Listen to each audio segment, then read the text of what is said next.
ভাবেন বসে বসে, আমি আপনাকে ভাবাবার চেষ্টা করছি। ইসলাম ভাবার নাম, বোঝার নাম, শুধু সুর করেই নয় বাবাজিরা।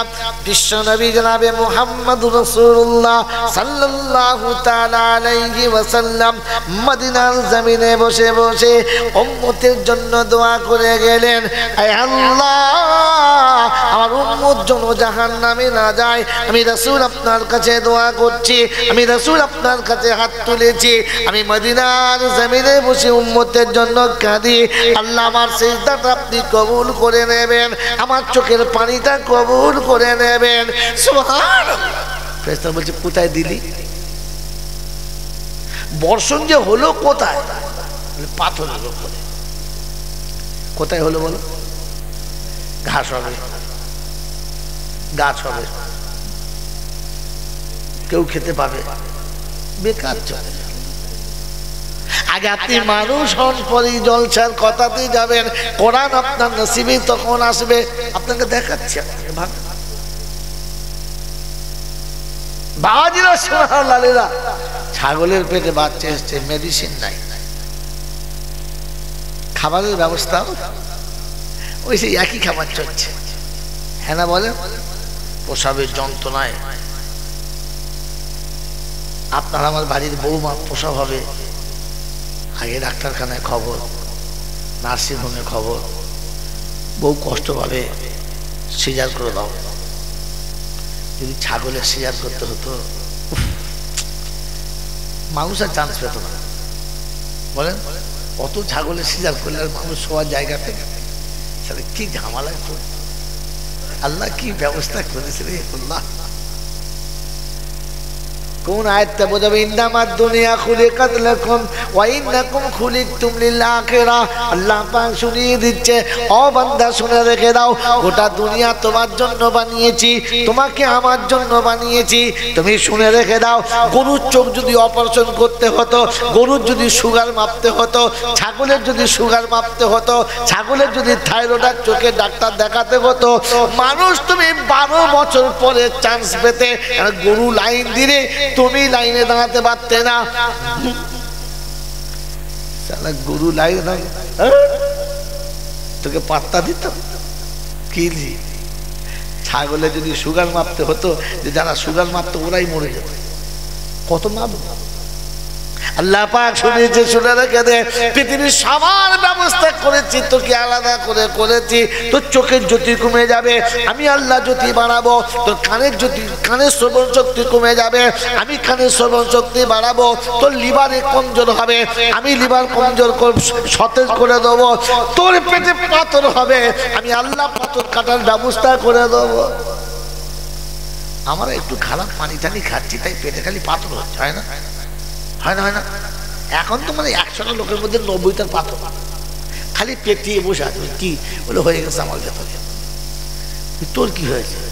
শুনি মেয়ে মানুষদের পেটে হয়, তোর পেটে কি হয়েছে? ওইটা আমার পেটে হয়েছে। কি হয়েছে রে? সাইডে মাল আছে। আচ্ছা, এত মানুষের পেটে পাথর হচ্ছে, ছাগলের পেটে হয় না? গরুর পেটে হয় না? আল্লাহ পাক শোনাচ্ছে, আমি তোর জন্য উত্তম ব্যবস্থা করেছি। আল্লাহু আকবার। আমাদের বাড়ি একটা মেয়ের প্রসব হবে, 3-4টে কাপড় চোপড় ছেড়ে, তুলোতে, মেডিসিনে, ডিটল আছে, কত রকমের স্যাভলন, সব ব্যবস্থা রেখেছে। বাচ্চা ছাগলের বাচ্চা হবে, শুকনো কাপড় নাই, ডিটলও নাই, মেডিসিন নাই, কিস্তি নাই, 3-4 বার ডেকে কাঁচার খেয়ে পড়ে, দুমদাম করে পড়ে প্রসব হয়ে গেল। 2টো বাচ্চা একসঙ্গে, দায়ও নাই, মোচার কেউ নাই, ধোয়ার কেউ নাই। ওই সময়ে মা বাচ্চাটা পুরো নোংরার ভেতরে ডুবে আছে, নিঃশ্বাস নিলে বাচ্চা মরে যাবে। তাই বাচ্চার মুখটাকে মা নিজে মুখে জিভ দিয়ে চেটে পরিষ্কার করে দিলেন। ওই বাচ্চাগুলো কোলে করে দুধকে খাইয়েছে, কেউ খাওয়ায়। বাচ্চা কুকু করে নড়েছে, আর মা তার নিজের বুকটাকে বারবার মুখের কাছে ধরেছে। বাস আস্তে আস্তে 1 ডুব 2 ডুব খেতে খেতে বাচ্চা উঠে গেছে। বাচ্চাগুলো বেশ মাসখানেক হয়েছে, মা শুয়ে আছে, বাচ্চা লাফিয়ে মায়ের ঘাড়ের উপর উঠে পড়েছে। দেখে কি মজা লাগছে, আরে বাচ্চা মায়ের মোহাম্মত দেখো, বাচ্চা মায়ের ঘাড়ে উঠে পড়ছে, মা চুপ করে।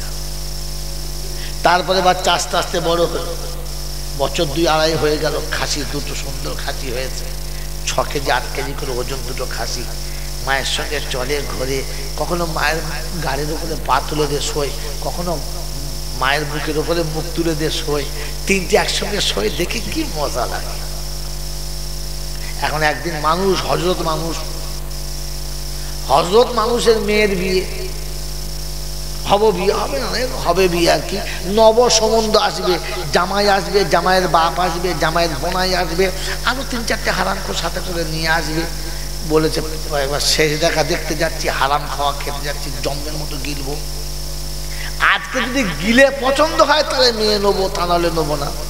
মেয়ের বাপ দেখলে কি করবে, যখন হব বিয়াই আসছে, তো একটু খাসির গোশ খাওয়ানোই ভালো, কিনে আর কোথায় খাওয়াবি, একটা ধর ঘরে আছে যখন একটা ধর, হ্যাঁ না বলো। 2 মা বেটাকে নিয়ে মা আরামে শুয়ে আছে, মায়ের কোল থেকে একটা খাসিকে টেনে তুলে নিয়ে চলে এলো, আর মায়ের সামনে ঝাপ জবাই করে দিলে, বাচ্চাটা মা মা করে চিৎকার করে মরে গেল। ধাড়ি ছাগল দেখছে, মা দেখছে, বাচ্চাটা চামড়া ছাড়িয়ে গোশগুলো টুকরো টুকরো বানিয়ে বেশ খাবার মতো সাইজ করে হাঁড়িতে ভরে নিয়ে চলে যাবে। তারপরে সব হারাম করে দল আসবে, ঘরদোর ঝাঁট পরিষ্কার দিয়ে ছাগল কটা ছেড়ে দিলে, মা একটা বাচ্চা নিয়ে মনের দুঃখে বার হয়ে গেল। প্রতিদিন সকালে আমার 2টো বাচ্চা সাথে যেত, আজ আমার একটা। মায়ের বুক ভরা ব্যথা নিয়ে চলে গেল, জঙ্গলের কাঁচা ঘাস আর ঠান্ডা পানি খেয়ে খানিকটা ভুলে গেল। সারাদিন ঘোরার পরে সন্ধ্যাবেলা একটা বাচ্চা কোলে নিয়ে ধাড়ি ছাগলটা আবার বাড়িতে ফিরে এলো। হারাম খোরা খেয়ে সব চলে গেল। এবার ওরা এলো, এসে দাঁড়িয়েছে, মায়ের মুখটা শুকনো, মালিকের সামনে কি বোঝাতে চাচ্ছে, মালিক আমি তোমার ঘরে আসছি, তো তুমি তোমার ঘরে আমাকে ঠাঁই দিয়েছ, তাই আমার বাচ্চাকে তুমি আমার সামনে টুকরো টুকরো করছো, আমি কিচ্ছু বলি নাই, কিন্তু তুমি আমার বাচ্চাকে টুকরো টুকরো করেছো বলে আমি তোমার উপরে ঈমান হারাই নাই, আর একটা বাচ্চাকে সাথে করে নিয়ে তোমার কোলে চলে এসেছি। ঈমান হারালে এখানে নয়, এতক্ষণ সন্ধ্যাবেলায় আমি আঁদুল পোতা পার হয়ে চাপা পুকুরে চলে যেতাম, যেত না? কিন্তু ঈমান হারাই নাই, মালিক তোমার কাছে এসেছি।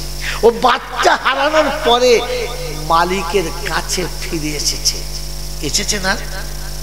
এসেছে না? আপনি আমি একবার ভেবে দেখি, আমার ঈমান কি এখনো অতটা মজবুত হয়েছে? কথা বলেন। অত বড় ঈমান নিয়ে ছাগল যদি জান্নাতে যেতে না পারে, তাহলে আমার ঈমান তো ওই লেভেলেরই নয়, আমি কি করে জান্নাতে যাব? জলসায় বসে খালি সুবহানাল্লাহ দিচ্ছ, মনে মনে করছো জান্নাত আমার, মেরে দিয়েছি। ইসলাম ভাবার নাম, মনে থাকবে ইনশাআল্লাহ। এই পশুত্বের স্বভাবকে দূর করে দিয়ে মনুষ্যত্বের স্বভাব ফিরিয়ে আনার জন্য যে কারখানাতে এসে মেডিসিন নিতে হয়, ওই মেডিসিন নেওয়ার কারখানার নাম হলো মাদ্রাসা। এবারে বলেন, এ মাদ্রাসা দরকার আছে না না? ভেবে বলেন সকলে, আছে না না? এমন মাদ্রাসা থেকে দূরে যারা ফাটা নসিব তারা, এমন মাদ্রাসা থেকে দূরে যারা কপাল পড়া তারা। এই সমাজের সব থেকে বড় কপাল পড়া হলো তারা, জন্ম দেওয়ার পরে সন্তানকে মাদ্রাসায় ভর্তি করে নাই যারা, কোরআন শেখায় নাই যারা। কারণ মরতে একদিন আপনাকেও হবে আর আমাকে হবে, আমার আল্লাহর সামনে আপনার আমার হাজিরি হবে। হবে কি হবে না? জোরে বলে হবে, সেদিন হিসাব হবে। তো তাহলে আমি ওদিকে যাচ্ছি না, এই পর্যন্ত দাঁড়িয়ে যাচ্ছি। কোরআন শুনিয়ে দিয়েছে, ইন্নাহু লাকাউলুন হক, ইন্নাহু, জোরে বল, ইন্নাহু লাকাউলুন হক। আল্লাহ বলছেন আমি যা বলেছি তা সত্য, আমি যা বলেছি সেটা সত্য, আমি যা বলেছি সেটা সত্য। ফামান শাআ ফালইউমিন ওয়ামান শাআ ফালইয়াকফুর। তোমার ইচ্ছা গেলে তুমি মেনে নেবে, ইচ্ছা গেলে তুমি মানবে না। আমি আল্লাহ জোর করে মানাবো, জোরে না, ঠিক আছে ঠিক আছে, দিচ্ছি দিচ্ছি, আর বলে জোর করে মানাবো না। সেজন্য বাবাজিরা, সোনারা, লালেরা, আমার জ্ঞানীজনেরা, শুধু মানুষেরা, আমার সোনামণি মায়েরা, বোনেরা, কষ্ট হচ্ছে আপনাদের শুনতে, বুঝতে পারছি, কিন্তু মা আমি খুব ক্লান্ত, আজকে খুব ক্লান্ত, সত্যি আসার কথা নয়। কারণ এই অবস্থাতে সেই ডায়রিয়া রোগীর মতো সেলাইন খেতে খেতে একদম এসে আপনার কাছে পৌঁছেছে। হয়তো আমার আওয়াজটা ঠিক পরিষ্কার জোরে হচ্ছে না, তবু চেষ্টা করুন ধীরে শুনে নেওয়ার। আমার আল্লাহওয়ালা ভাইয়েরা, আমার জ্ঞানীজনেরা, বুদ্ধিজীবীরা, আমার বাবাজিরা, আমার সোনামণি মায়েরা, বোনেরা, আমি আপনি ভাবি সেটা আপনাকে আমাকে জান্নাতে যেতে হবে, যাওয়ার জন্য চেষ্টা করতে হবে, হবে ইনশাআল্লাহ। এই যে ডাইসে পড়ে আমাকে মানুষ হতে হবে, যে ডাইসে আমাকে আপনাকে মানুষ হতে হবে, ওই ডাইসটার নাম হলো মুহাম্মাদুর, জোরে বলেন, রাসূলুল্লাহ। বললে হুজুর কি করে বুঝলেন? এই জন্য কোরআন শুনিয়ে দিয়েছে, তাই আপনাকে শুনিয়ে দিচ্ছি। বলেন মুসলমান ছাড়া জান্নাতে যাবে? মুসলমান ছাড়া জান্নাতে যাওয়া যাবে না। তো প্রথম মুসলমানকে আমাকে দেখে নিতে হবে, দেখবেন ইনশাআল্লাহ, দেখবেন ইনশাআল্লাহ। প্রথম মুসলমান কোরআন শোনাচ্ছে, ইন্না সালাতি ওয়া নুসুকি ওয়া মাহইয়ায়া ওয়া মামাতি লিল্লাহি রাব্বিল আলামিন ওয়া বিযালিকা উমিরতু ওয়া আনা আউয়ালুল মুসলিমিন।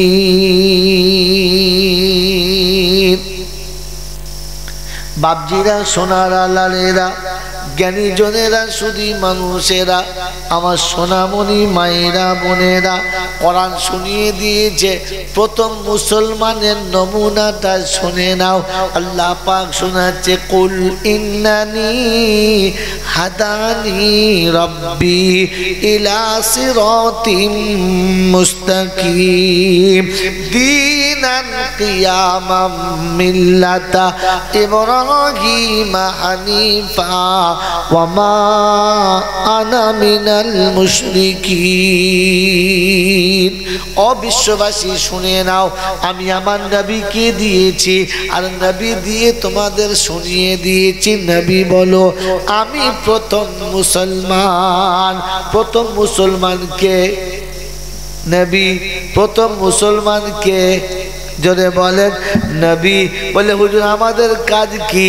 তো কোরআন বলছে, লাকাদ কানা লাকুম ফি রাসূলিল্লাহি উসওয়াতুন হাসানা লিমান কানা ইয়ারজুল্লাহা ওয়াল ইয়াউমাল আখিরা ওয়া যাকারাল্লাহা কাসীরা।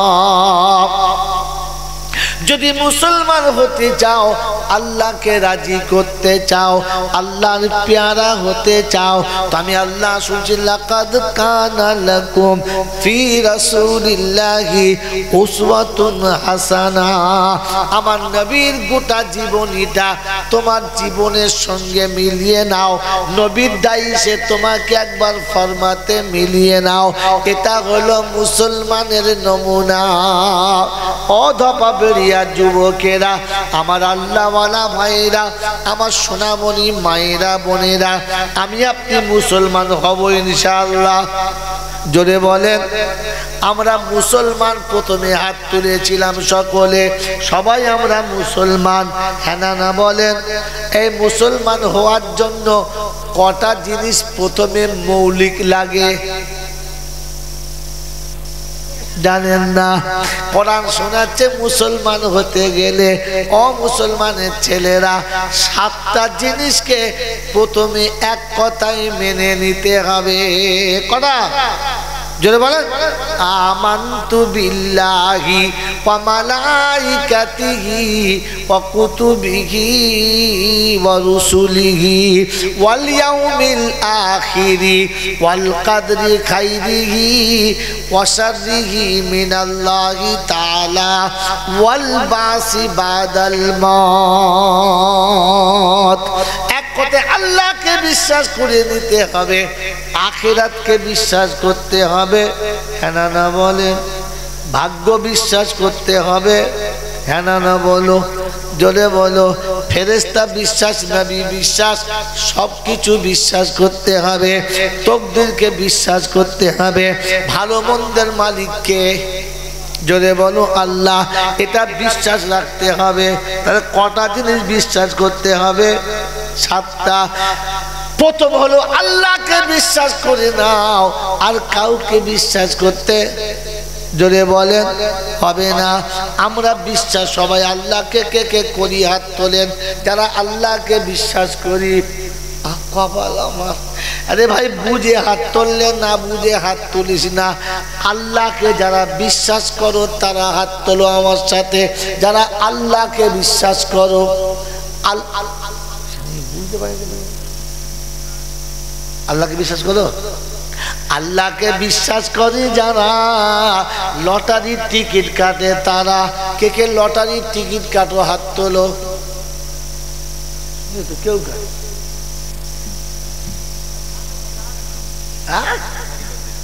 ওই মুসলমানের ছেলে লটারির টিকিট কাটে যারা, জেনে রেখো মুসলমান বাদ দিয়ে ইহুদি খ্রিস্টানের বাচ্চা তারা, ওরে বুদ্ধ ফরাসের বাচ্চা তারা।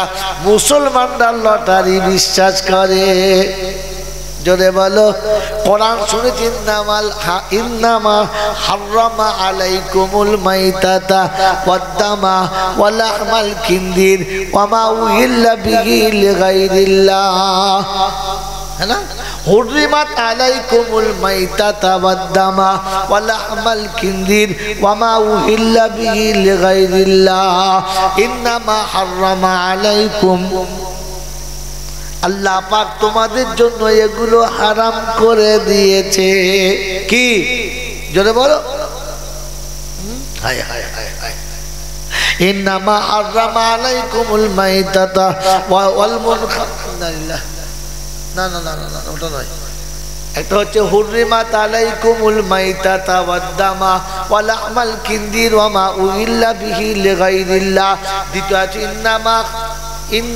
ইন্নামাল খামরু ওয়াল মাইসিরু ওয়াল আনসাবু ওয়াল আযলাম। জাযাকাল্লাহু খাইরান ফিদ দাইর সুবহানাল্লাহি ওয়া বিহামদিহি। ইন্নামাল খামরু ওয়াল মাইসির ওয়াল আযলাম ওয়াল আনসাব রিজসুম মিন আমালিশ শাইতান ফাজতানিবুহু লাআল্লাকুম তুফলিহুন। ইন্নামাল খামর, অবশ্যই শরাব, ওয়াল মাইসির, এবং যা কিছু তোমরা কোরআন দিয়ে করো, ওয়াল আনসাব ওয়াল আযলাম, যা কিছু লটারি কোনো নির্দিষ্ট করে করো, জুয়া খেলো, এগুলো আল্লাহ পাক রিজসুম মিন আমালিশ শাইতান, এই আমলগুলো হলো শয়তানের আমল। কিসের আমল? জোরে বলো। শয়তানের আমল। ও বাবাজিরা, সোনারা, লালেরা, আল্লাহকে বিশ্বাস করে যারা, আল্লাহকে বিশ্বাস করে যারা জুয়াতে দান ধরে তারা, হ্যাঁ না বলেন? আল্লাহকে বিশ্বাস করে যারা খড়ের উপরে দান ধরে তারা, লটারি ঘুরিয়ে ছেড়ে দিলে অবাক করে ধরেছে, এক ধরলে 6 পাবে, বউ ছেড়ে দিয়ে বাড়ি চলে। আমার বাবাজিরা, আমার সোনার চাঁদ বন্ধুরা, আমার সোনামণি মায়েরা, বোনেরা, আল্লাহকে বিশ্বাস করে যারা, এবারে হাত তুলে দেখাবে তারা। আল্লাহকে বিশ্বাস করে কারা? আল্লাহকে বিশ্বাস করে কারা? বউকে দিয়ে বন্ধনের লোন আনাচ্ছে যারা। কে কে আছো দেখি হাত তোলো বাবাজি। আল্লাহকে বিশ্বাস করে যারা, একজন, মাশাআল্লাহ, তাকবীর দেন, নারে তাকবীর। কারা? তকবীর দিলে? এরা দিলে না কারা? আমার তো যে প্যান্ডেলের বাইরে থেকে তকবীর দিলে। হ্যাঁ বাবাজিরা সোনারা লালেরা, আল্লাহকে বিশ্বাস করে, বিবিকে বন্ধনের লোনের টাকা আনা করায়, আল্লাহকে বিশ্বাস করে, আবার কি বলে লক্ষ্মী ভান্ডারের টাকাও তোলে, আল্লাহকে বিশ্বাস করে, আবার ছেলের বিয়েতে 15 টাকা থুতু দিয়ে গো না, ওটা আপনারও নয়, অন্য জায়গার লোক। আল্লাহকে বিশ্বাস করে যারা, শাশুড়ির কাছে সোনার চেন গলায় পড়েছে তারা, আপনারও নয়, অন্য জায়গায়। তুই মুসলমানের ছেলে, আল্লাহকে বিশ্বাস করো, তো গলা বাড়িয়ে চেন নিলে কি করে? মনে হচ্ছে যেন বিড়ালের বাচ্চা। ছি ছি ছি ছি। আমার বাবাজিরা, আমার সোনার চাঁদ বন্ধুরা, এ পাপ আমি কোনোদিন আপনাকে ছাড়াতে পারবো না, এ অন্যায় আমি আপনাকে কোনোদিন ছাড়াতে পারবো না। ছেলের 15 টাকা নেওয়া আমি বন্ধ করাতে পারবো না, সুদের টাকা খাওয়ানো আমি বন্ধ করাতে পারবো না। আমি বলে যাচ্ছি, জাইনুল আবেদিন চলছে সমস্ত ইউটিউবের চ্যানেলেতে, কাল বাংলা জমিনে চলে যাবে। আমি কোনো মানুষের পাপ থেকে ছাড়াতে পারবো না, আমি আপনাদের ছাড়তে কাউকে বলবো না, তবে অনুরোধ করে যাব একটা সহজ কাজ আপনারা করবেন। কি বলুন? খুব সহজ আমল করবেন ইনশাআল্লাহ, করবেন ইনশাআল্লাহ। আজ থেকে নিয়ত করুন, আমার ছেলেকে আমি মাদ্রাসায় দেবো, আমার ছেলে মাদ্রাসায় পড়ে হাফেজ হবে, আমার ছেলে মাদ্রাসায় পড়ে আলিম হবে, তারপরে ডাক্তার হবে, তারপরে মাস্টার হবে, তারপরে উকিল হবে, তারপরে ব্যারিস্টার হবে। অধবা বেরিয়ার লোকেরা, তোমার ছেলে যেদিন হাফেজে কোরআন হবে, তোমার ছেলে যেদিন আলেমে দিন হবে, খোদার কসম করে বলছি, ও যদি ডাক্তার হয় কোনো নারীর ইজ্জত নষ্ট হবে না। ওই ছেলে যদি উকিল হয়, খোদার কসম বলছে, বিধবা কোনদিন কেঁদে বাড়ি যাবে না। ওই ছেলে যদি সত্যিকারের ব্যারিস্টার হয়, তো মাতাল বেঈমানের ফাঁসি হবে, ওই বন্ধু পান খেয়ে পালাতে পারবে না। আপনার ছেলে যদি সত্যিকারের আলেম কিংবা হাফেজ হয়, ও যদি পার্টির নেতা হয়, বিধবার ঘরটা প্রথম পাকা হবে, ধনীর ঘরটা পাকা হবে। লোনের টাকায় বাংলাতে বাড়ি পেয়েছে কারা? দালান বাড়ি করে বাস করে যারা, 5 বিঘে জমির মালিক যারা, দেশে বড় শিক্ষিত যারা, ঘরের টাকা সব পেয়ে গেছে তারা, পায় নাই কারা? ভিক করে খায়। আর ধপা বেরিয়ায় আমার দাওয়াত হবে ইনশাআল্লাহ, হবে, দাওয়াত হবে। আমার বাবাজিরা, আমার সোনার চাঁদ বন্ধুরা, আমার সোনামণি মায়েরা বোনেরা, জ্ঞানীজনেরা, সুধী মানুষেরা, আল্লাহর কসম করে বলে যাচ্ছি, মুসলমান, তোমার ছেলে যেদিন আলিম হবে, বুড়ো বয়সে খোদার কসম করে বলছি, তোমার পা দুটো টিপে দেবে, তোমাকে আব্বা বলে ডেকে কোলের কাছে বসাবে। তোমার ছেলে যখন আলিম হবে, হাফেজে কোরআন হবে, তুমি শুয়ে থাকবে বিছানাতে, ছেলে মসজিদে বসে কোরআন পড়বে, ফেরেশতারা তোমাকে সে সালাম দেবে, সম্মান করবে। তোমার ছেলে যেদিন আলিম হবে, হাফেজ হবে, ওরে ফুরফুরার দাদা হুজুরকে মুসাফা করতে হবে না, ওরে তবলিগের আমির সাহেবদের মুসাফা করতে হবে না, বিশ্বের কোনো ওলি আবদালের মুসাফা করতে হবে না। এই রকম হাসুরের যেদিন ময়দান হবে, কোরআনের হাফিজকে আল্লাহ পাক দেখে বলবে, ইকরা ওয়ারতাকি ওয়ারাতিল কামা তুরাতিলু ফিদ দুনিয়া ফাইন্নাহা মানজিলাতুন ইলা আখিরিল আয়া। ও আল্লাহর কোরআন পড়নে ওয়ালারা, এসো এসো, আজকে আমার সামনে এসো, আমার কোরআন তুমি একটু তেলাওয়াত করো। ও মুসলমানের ছেলেরা শুনে রাখো, ওই দিনে আমার আল্লাহ পাক শুনিয়ে দেবে, ও জিবরাইল কোরআন নিয়ে কার কাছে গিয়েছিলে? বলে, আল্লাহ আপনার কোরআন নিয়ে গারে হেরাতে আপনার হাবিব মুহাম্মদ রাসূলুল্লাহর কাছে গিয়েছিলাম। বলে, কেমন করে গিয়েছিলে? বলে, বলে করজোড়ে দাঁড়িয়েছিলাম, মুহাব্বতে সালাম দিয়েছিলাম, বুকে বুকে জড়িয়ে ধরে কোরআন শিক্ষা দিয়েছিলাম।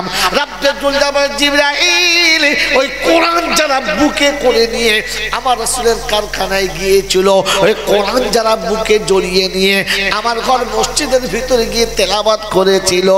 আজ যাও যাও যাও ওই বাচ্চাগুলোকে যে বাপ বুকে করে মানুষ করেছিলেন জিবরাইল, একবার গিয়ে ওই বাপের সঙ্গে সালাম দাও, মুসাফা করো, বুকে বুকে একটু জড়িয়ে ধরো। ওই বোকা কোথায় না, কার হাতে মুসাফা করার জন্য জলসা থেকে নামার পরে মারামারি করছো? জিবরাইলের মতো ফেরেশতা আপনাকে মুসাফা করে বলে লাইন দিয়ে দাঁড়িয়ে থাকবে।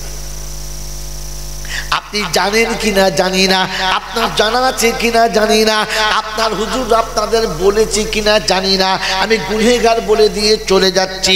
পৃথিবীর জমিনে যে মানুষটা আল্লাহর কাছে পেয়ারা হয়, আল্লাহ জিবরাইলকে ডেকে বলে, জিবরাইলে আমি ওকে বড় ভালোবাসি, তুমি ওকে একটু ভালোবাসবে।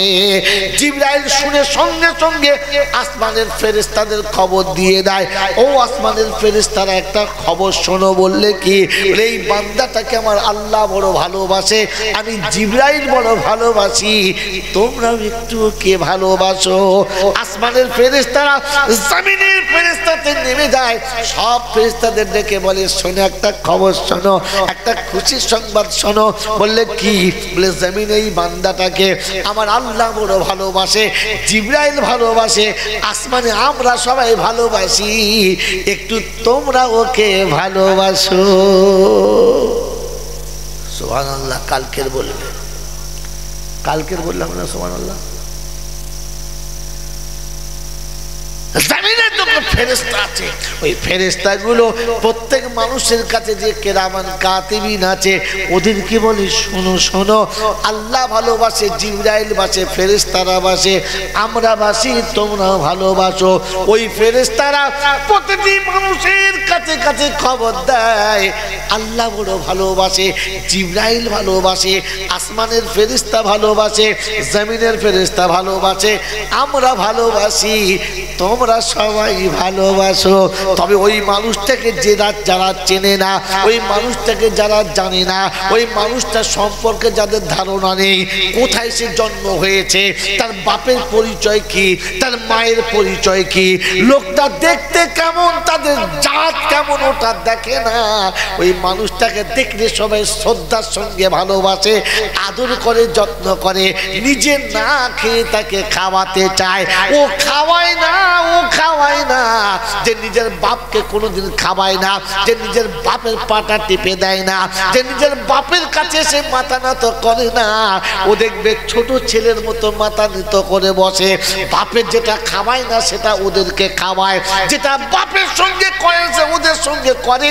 ও করে না রে বান্দা, ও করে না, আমার আল্লাহ ওকে দিয়ে করায়। বুঝলেন কথা? কথা বুঝে আসে? বুঝে আসে? এই বুঝে আসে? যদি বুঝে আসে তাহলে বুঝে বলো, কাল কিয়ামতের ময়দানে আমার আল্লাহ যখন বলবে, জিবরাইল আমার হাবিবকে যেইভাবে তুমি সালাম দিয়েছিলে, ওইভাবে আমার কোরআন পান্নেওয়ালার আব্বাকে সালাম দাও। যেইভাবে আমার হাবিবের কাছে তুমি গিয়ে মুসাফা করেছিলে, ওইভাবে মুসাফা করো। যেমনি বুকে জড়িয়ে আলিঙ্গন করেছিলে, ওইভাবে কোরআন পান্নেওয়ালার বাপের সঙ্গে মুসাফা করো। ও মুসলমানের ছেলে, শুধু জিবরাইল করবে নাকি যত ফেরেশতা আছে সবাই করার জন্য লাইন দেবে? বুঝে আসে? এরকম ফেরেশতার হাতে মুসাফা হবে আপনি চান না? ও বাবাজিরা, জিবরাইল আপনার সঙ্গে মুসাফা করবে আপনি চান না? হ্যাঁ বলে না, নাও বলে না। চিন্তা করছে হুজুর, হ্যাঁ বললে যদি টাকা চায়, সবার চালান মানুষ, তবা বেরিয়ে লোক কি জি? জিবরাইল আপনার সঙ্গে মুসাফা করে, আপনি চান না? জিবরাইল আপনার সঙ্গে একটু বুকে বুক মিলতে চায়, আপনি চান না? হ্যাঁ না বলেন না? বর্ধমানের হুজুর আসলে মুসাফা করে, বুকে জড়িয়ে ধরে। হুগলির হুজুর আসলে, ফুরফুরার হুজুর আসলে, ওই বসিরহাটের হুজুর আসলে বুকে জড়িয়ে ধরেন। কি জিবরাইলের সঙ্গে মুসাফা করার মন যায় না? যায় যায়। কার কার যায় হাত তোলেন তো। যাদের ফেরেশতাদের সঙ্গে মুসাফা করতে মন যায়, হাত যারা তুলেছেন, সত্যি মুসাফা করার ইচ্ছাই না আমার বলার কথায়। যদি বলেন তা নিয়ত করেন আমার সন্তান মাদ্রাসায় পড়বে, আমার সন্তান কোরআন শিখবে, আমার সন্তান কোরআন থেকে কখনো দূরে যাবে না।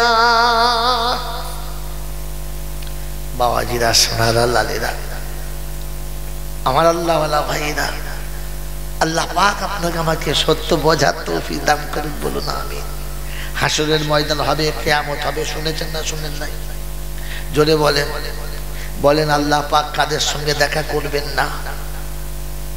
হাসরে আল্লাহ বিচার করবেন, কাজী কি হবে? এই হাসরে বিচারক কি হবে?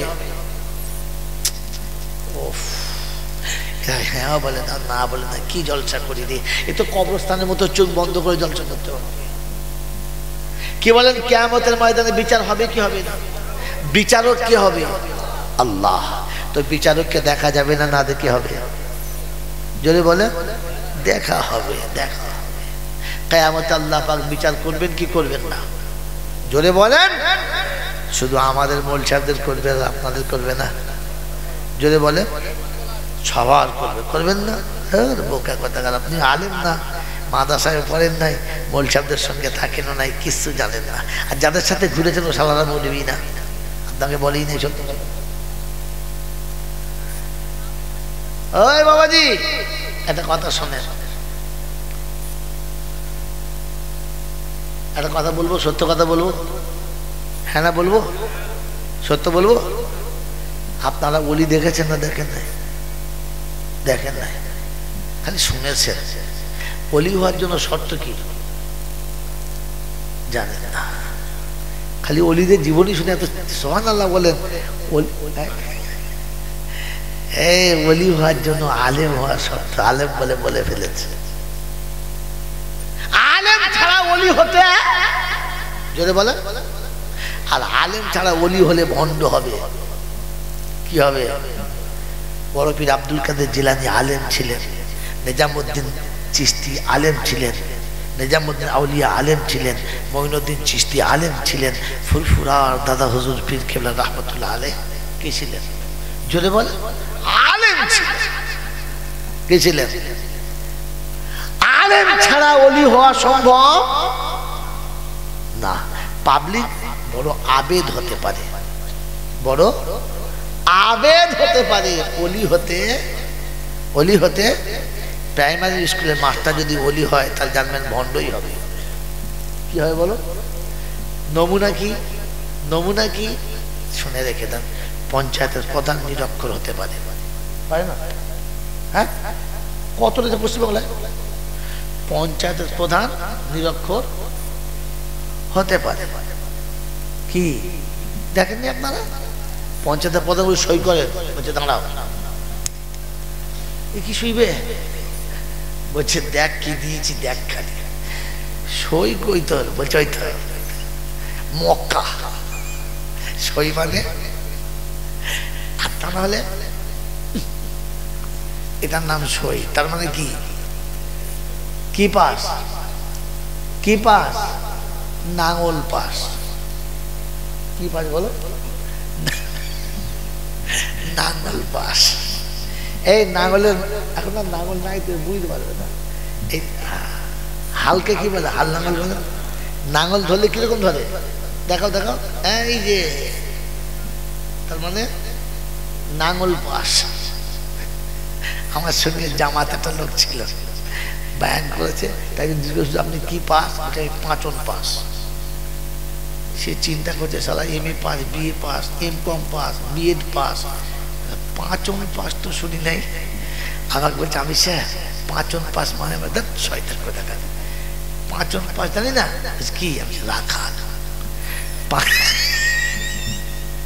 পাঁচন পাস মানে কি? বুঝতে হবে, সব ভাষা শিখতে হয়। কথা বোঝেন না? বোঝেন না? তো পঞ্চায়েতের প্রধান নিরক্ষর হতে পারে। পঞ্চায়েতের মেম্বার নাম সই করতে নাও জানতে পারে, কিন্তু পার্লামেন্টের মন্ত্রী হতে গেলে 2 কলম থাকতে হবে। হ্যাঁ না বলে?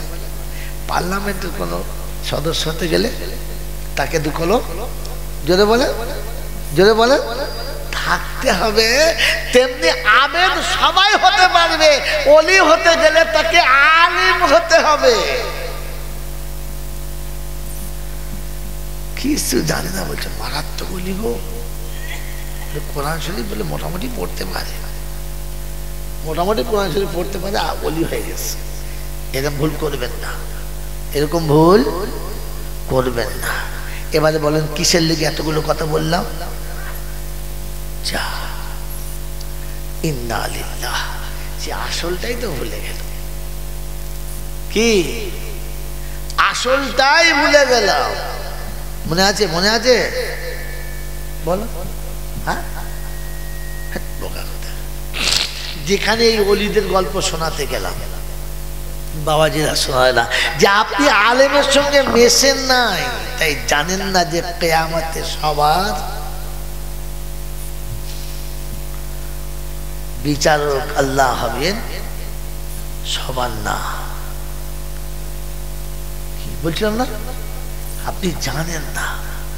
আজ বলে দিয়ে যাচ্ছি, মাদ্রাসায় ছেলে দেবেন, দেবেন তো ইনশাআল্লাহ, দেবেন তো ইনশাআল্লাহ। হ্যাঁ বাবাজিরা শুনে নেন, বিচারকের আরবি কি বাবা? বিচারকের আরবি কি ওলামারা বলো? হাকিম। হাকিম মানে কি? বিচারক। এই যে কোর্টে হাকিম, ওটা আরবি শব্দ, ওটা বাংলা বা ইংলিশ নয়। হাকিম কি শব্দ? আরবি শব্দ। বিচারকের আরবি 2টো, একটা হচ্ছে হাকিম আর আরেকটা হচ্ছে কাজী। আর কি বলেন? কাজী। তো কাজী আর হাকিম, তাহলে বিচারকের আরবি কি হলো? হাকিম। আর একটা কি? কাজী। এই জন্য আপনাকে বলে দিচ্ছি, কিয়ামতে আল্লাহ বিচারক হবেন, কিন্তু সবার জন্য না। আপনাকে শুনিয়ে দিচ্ছি, বিনা দলিল আমি গল্প বলি না। ওই আমার বাপ বলেছিল 14 বছর, তুই কি জানিস তাই বল। বোকা কথা, আমার বাপ বলেছে, তোর বাপ বলেছে, আমার কি? এখন তুই কি জানিস তাই বল। কথা বুঝে না? বুঝুন নাই? কথা বুঝে আসছে? শুনে নেন তাহলে। আল্লাহ পাক শোনান।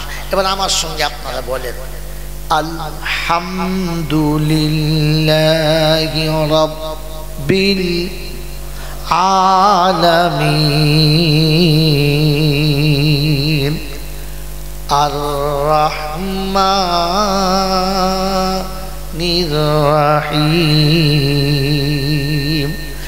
হাকিমি ইয়াউমিদ। বলে কি আছে? কই হাকিম নাই কেন? আরে বিচারক যদি আল্লাহ হবে তো কিয়ামতের ময়দানের মালিক কেন হবে? হাকিম হবে তো। হ্যাঁ না বলে?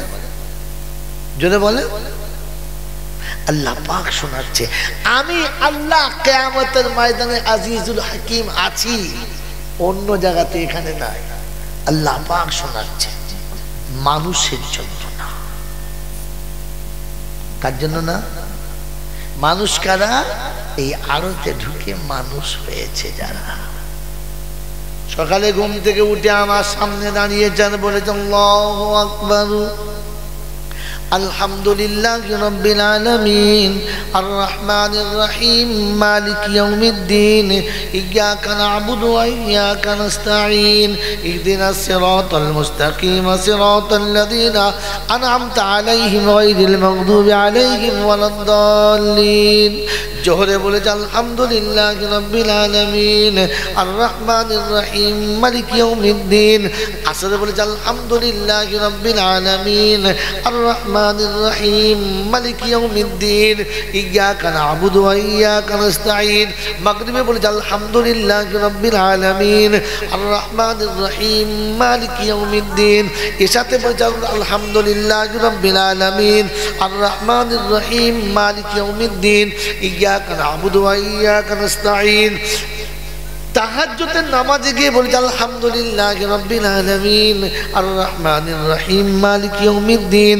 রব্বে জুল জালাল বলে ফেরেশতারা রে ফজরে আমাকে মালিক বলেছে, জোহরে মালিক বলে, আসরে মালিক বলে, মাগরিবে মালিক বলে, এশাতে মালিক বলে, তাহাজ্জুদে গিয়ে মালিক বলে, যৌবনকালে আমাকে মালিক বলেছে, শিশুকালে মালিক বলেছে, যৌবনকালে মালিক বলেছে, বৃদ্ধকালে মালিক বলেছে, মরার সময় মালিক স্বীকার করে কবরে শুয়েছে। ও যেদিন হাসরের ময়দানে আসবে আমি আল্লাহ প্রথম দাঁড়িয়ে বলবো আমি কার কার মালিক, হাত তোলো। সেদিন বান্দা বলবে মালিক ইয়াউমিদ্দিন। আল্লাহ পাক বলে আমি আজকের মালিক হব, তোরা সবাই আমার নিচে দাঁড়া। আমি যখন মালিক হব বিচার আমার ইচ্ছা মতো সেদিন করব, কানুন মোতাবিক করব। হাকিম কানুন মেনে বিচার করতে হবে, জজকে কানুন মেনে বিচার করতে হবে। মালিক কারোর কানুন মানে যদি বলে না এই পাগড়ি আর টুপিটার মালিককে, সব জায়গায় আল্লাহ, এই পাগড়ি আর টুপিটার মালিক এই মুহূর্তে কে?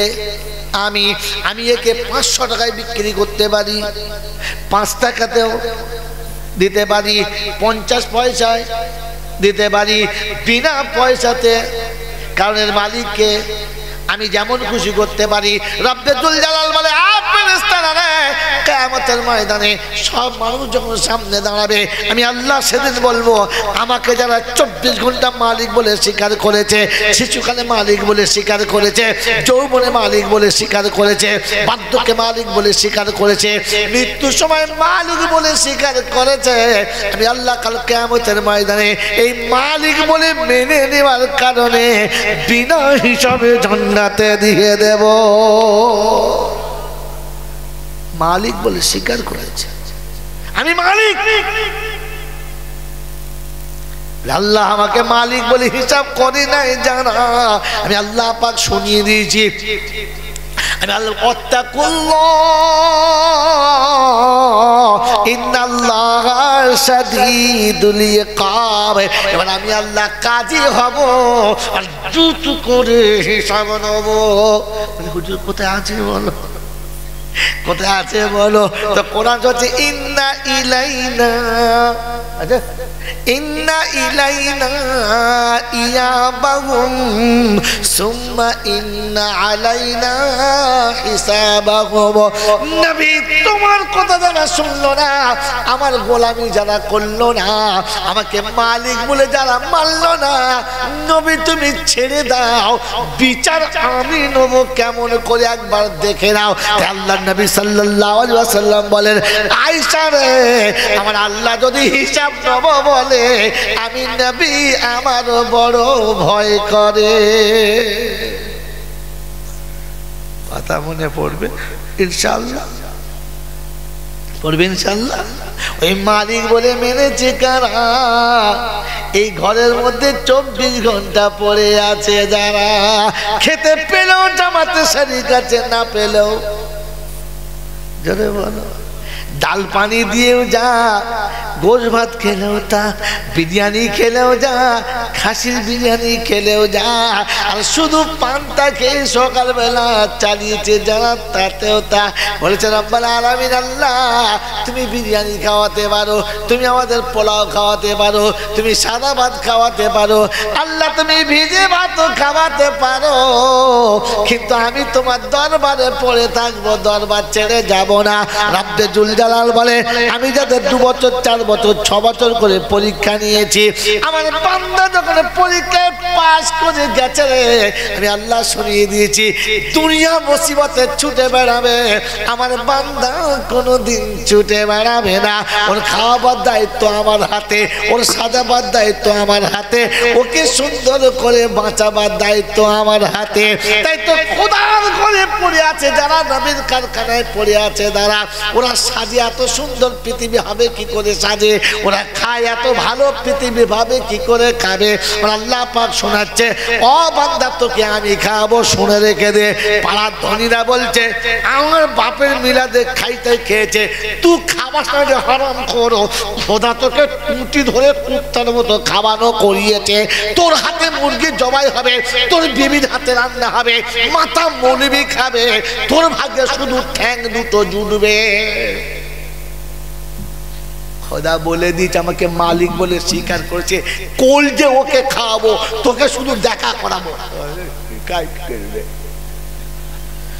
তুই খালি দেখবি সিনার গোশ ও খাবে, রান ও খাবে, তোদের বউ বলবে রানটা হুজুরকে দাও, রানটা হুজুরকে দাও, তুমি ঠ্যাং খাও। কি বলে ওরে, ও খাবাই নাই, খোদা বলেছে খাওয়া খাওয়া। সিদ্ধ ডিমটা মোল সাহেবকে দে, আর তুই শুধু বিস্কুট গিলে নে। কে বললি? গাঢ় পাড়া দুধের চাটা হাফেজ সাহেবকে দে। হাফেজ সাহেব গাঢ় পাড়া দুধের কাকে চলে গেছে, কি খাবে? লাল চা খাও, খাও, তোমার ভাগ্যে লাল চা লেখা আছে। খোদায় পাক বলছে দুধের চাটা ও খাওয়াই নাই, বোকা কোথাকার। খোদায় পাক ওকে বলছে তুই খাওয়া, আমার বান্দা খাবে, তুই খাবা। ও খাবে, তুই দেখে যাবি খালি কিরম খাচ্ছে। ও আমি খাওয়াচ্ছি, খাওয়া। কি বললেন বাবাজি? এখানে মেরে মুক্ত মুসলিম বুজুর্গ, আল্লাহ পাক ওয়াদা করেছে, আমাকে মালিক বলে স্বীকার করেছে, আমি কম খাওয়াবো। কি? আমাকে মালিক বলে স্বীকার করেছে। সত্য কথা বলবো, সত্য কথা বলবো। নতুন জামাই 8 মোগলা জোরে বেড়াতে এসেছে, ইমাম সাহেবের পালা পড়েছে। জামাইকে বলবে দাঁড়া বাবা, ইমাম সাহেব প্রথম দিয়ে দিই। বলো তার মানে জামাই তো শালা চপ, আমার মৌলবি আগে খাবে। আল্লাহ বলছে তোর জামাইয়ের থেকে আমার আলেম বড়, আগে খাওয়া। কে বুঝলেন? কথা বোঝেন নাই? মেয়েরা কি বলে বলেন তো, জামাই আবার পাবে, বলছে বুদ্ধি দাও। বিকেলবেলা জামাইকে দেবো, এখন মোচা বুদ্ধি দাও। আল্লাহ বলছে কি কায়দা দেখেছিস?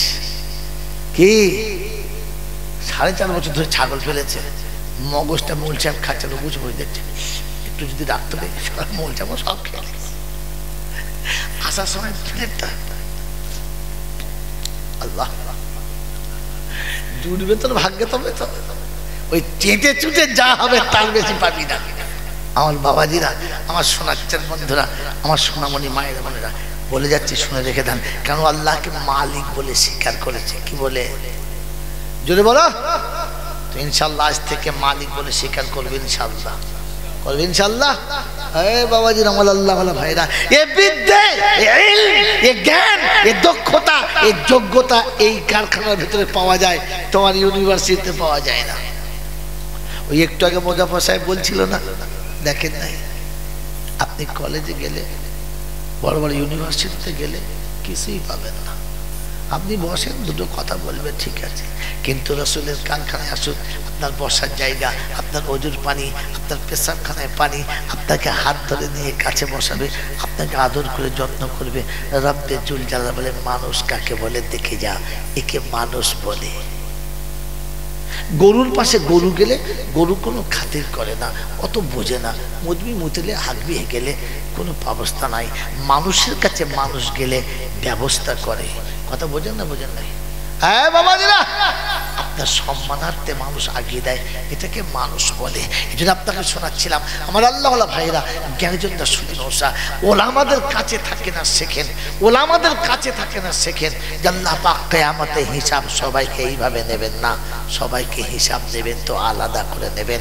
আপনি মালিক বলে স্বীকার করে নেন, আল্লাহ আপনাকে বিনা হিসাবে পার করে দেবেন। কথা মনে থাকবেন ইনশাআল্লাহ।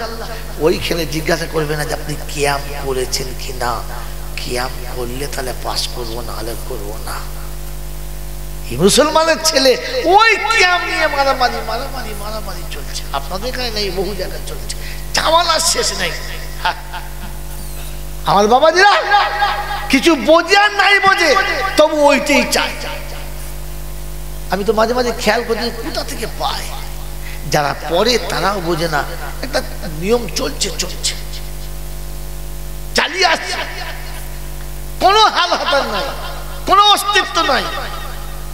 কোনো একজনের ভালোবাসা, একজনের ভালোবাসা তার সবার জন্য প্রযোজ্য নয়। কথা বুঝেছেন? আমার একটা মেয়ে আছে, মেয়েটার বিয়ে হয়েছে, মেয়েটার একটা বাচ্চা হয়েছে, অপূর্ব সুন্দর দেখতে, দারুণ সুন্দর দেখতে। আমার একটা ভাই আছে, তারও একটা মেয়ে আছে, তারও মেয়ের বিয়ে হয়েছে, বাচ্চা হয়েছে, তারটাও দেখতে সুন্দর। কিন্তু আমি বলছি মানুষ শুনেছি আল্লাহ রাসূল সাল্লাল্লাহু আলাইহি ওয়াসাল্লাম নাতিদেরকে খুব ভালোবাসতেন, হাসান হুসাইনকে কাঁধের উপরে নিতেন। আল্লাহ রাসূল নামাজের সেজদায় চলে গেলে হুসাইন কাঁধের উপর চেপে যেত, রাসূল মাথা তুলতেন না মুহাব্বতে। একদিন বসে বসে দুপুরবেলা খুব আদর করছি নাতিটাকে, আর সে নানা ছাড়া কিছু বোঝে না। এখন আদর করতে করতে কোমরে চুমো খাচ্ছি, এখানে চুমো খাচ্ছি, এখন চুমো খেতে খেতে মন গেছে ওদের পাচায় একটা চুমো খেয়ে দিচ্ছি। তা আমাদের বউ বলছে তোমার কোনো বুদ্ধি নাই, কেন ওখানে আবার চুমো খায়?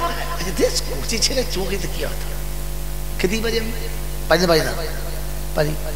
আমার ভাইয়ের মেয়েটা সব দেখেছে, দেখে আমার ভাই তো গাড়ির ড্রাইভার, ওই কোম্পানির গাড়ি চালায়, সে বেটারা গাড়ি চালানোর লোক আসে নাতিকে নেয়, ওই যত্ন করে। একদিন বলছে আব্বা তুমি আমার ছেলেকে ভালোবাসো না। বলছি কেন? তোর ছেলের লেগে ঘড়ি কিনলুম, গাড়ি কিনলুম, কত কি মাল কিনলুম, ভালোবাসি না? বলছে বড় আব্বা বুবুর ছেলেকে কোলে নিয়ে ওদের পাচায় চুমু খেয়েছে, চট চুমু খাও দেখি। বলছে ছি ছি ছি ছি ছি। বলছো তুমি বেশি বোঝো, বড় আব্বা বোঝে না? বড় আব্বা তুমি বেশি বোঝো, বড় আব্বা বোঝে না? এখন এই নিয়ে অশান্তি। কি হলো মা? আপ ধমকেছে, মেয়ে কাঁদছে, আমি বড় বাপ। কি হলো মা? কিচ্ছু হয়নি। আমাকে বল কি হয়েছে বল। আব্বা খালি ধমকাচ্ছে, এই ও ওর বুদ্ধি নাই, যেমন তাই বলছে। বলছে ওর ছেলে পুজো চুমো খেতে তাই খাবার। আমি সেই গোষ্ঠী তাই কেন বলি? হ্যাঁ তাই বলেছিস? বলছি না আমি ওরকম বলি নাই। কিরকম বলছি, কিরকম বলেছিস? বলছি তুমি সেদিন দিদির ছেলেকে চুমো খেলে না, বললাম বরাবর চুমো খাও, তুমি খাও। খাই না। আচ্ছা দূর পাগল মেয়ের কথাকার, আমি আবেগে ভালোবেসে চুমো খেয়ে ফেলেছি, ওটা আমার ব্যাপার। কিন্তু তাই বলে তোর বাপ খাবে কোনো মানে হলো? এখন জোর করে বলে ঝামেলা হবে না? হ্যাঁ না বলেন, জোরে বলেন হ্যাঁ না। আমি আপনাদের হাত জোড়ে করে বলছি, কথা ভেবে বলবেন। ফুরফুরা দাদা হুজুর পীর কেবলা রহমতুল্লাহ আলাইহি হাক্কানি আল্লাহর ওলি ছিলেন।